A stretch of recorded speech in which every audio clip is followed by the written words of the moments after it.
মাত্ৰ এটা নিশা হয় কেনেকুৱা ক'ব কেনেকুৱা লাগিছে ধৰফৰ লাগিছে নাই একেবাৰে লগা নাই ৰঞ্জিত দা আচলতে এটা সুন্দৰ পৰিৱেশৰ মাজতে আমি যিদৰে ইলেকশ্যনটো পাৰ কৰিছিলোঁ বিশেষভাৱে মাকুম একেবাৰে এটা নতুন বিধানসভা সমষ্টি আৰু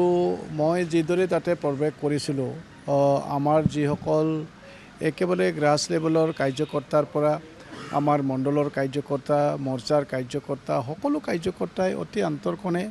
মোক আঁকোৱালি লৈ পেলাই মাত্ৰ 15টা দিনৰ ভিতৰতে আমি একেলগে হৈ পেলাই কাম কৰিলোঁ আৰু ইতিমধ্যে নিৰ্বাচনটো পাৰ কৰাৰ পাছত মোৰ প্ৰায় 15টা পঞ্চায়তৰ লগত মোৰ যোগাযোগ হৈছে 3টা মণ্ডলৰ প্ৰায়বিলাক বিষয়ববীয়াৰ লগত আমি বহিছোঁ ঠিক তেনেকৈ শুভাকাংক্ষীসকলৰ লগতো আমাৰ বিভিন্ন ধৰণৰ বাৰ্তালাপ হৈছে আৰু তাৰ যোগেদি আমি ইতিমধ্যে গম পাইছোঁ যে আমি খুব ভাল ভোটত আচলতে প্ৰথমবাৰৰ বাবে গঠিত হোৱা এই মাকুম বিধানসভা সমষ্টিটো আমি দখল কৰিবৰ কাৰণে গৈ আছোঁ। আচ্ছা তথাপিও ধৰক এটা নিশা এতিয়া কওকচোন কিমান ভোটত আপুনি জিকিম বুলি ভাবিছে? এতিয়াও আমি আশাবাদী যে 40,000তকৈ অধিক ভোটত আমি আচলতে এই মাকুম বিধানসভা সমষ্টিটো আমি দখললৈ আনিবৰ কাৰণে সক্ষম হ'ম। বাকী ৰাজনৈতিক দলৰ ঠিক তেনেকৈ আমাৰ সৌভাগ্য যে আচলতে বিভিন্ন সমষ্টিবিলাকত যথেষ্ট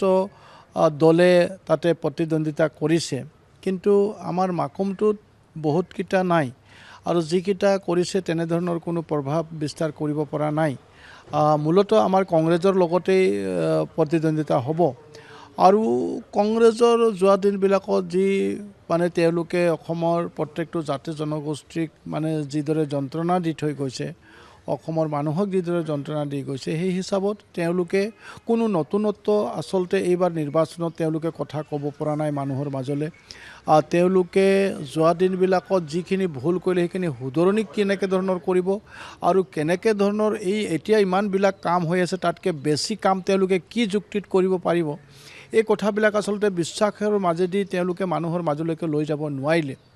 আৰু যোৱা দিনৰ তেওঁলোকে যিবিলাক চেকা সেইবিলাক এতিয়াও তেওঁলোকৰ গাত লাগি থকাৰ কাৰণে মানুহে তেওঁলোকক বিশ্বাসত লগোৱা নাই আৰু অসমৰ মানুহে এতিয়া শান্তি প্ৰগতি আৰু উন্নতি বিচাৰে সমন্বয় বিচাৰে গতিকে বৰ্তমান চৰকাৰখনে ইয়াকে লৈ পেলাই আজি সকলো জাতি জনগোষ্ঠীক লগত লৈ পেলাই এখন সমৃদ্ধিশীল অসমৰ বাবে অতি নিষ্ঠাপূৰ্বক কাম কৰিছে আৰু সেইকাৰণে ভাৰতীয় জনতা পাৰ্টিৰ প্ৰতি অন্তৰকণে সকলো জাতি জনগোষ্ঠী অন্তৰকণে এইবাৰ সহযোগিতা কৰিছে আৰু পুনৰবাৰ মাননীয় মুখ্যমন্ত্ৰী ডক্টৰ হেমন্ত বিশ্ব শৰ্মা ডাঙৰীয়াক মুখ্যমন্ত্ৰীৰ দায়িত্ব দিবৰ বাবেই ভাৰতীয় জনতা পাৰ্টিক ভোট প্ৰদান কৰিছে।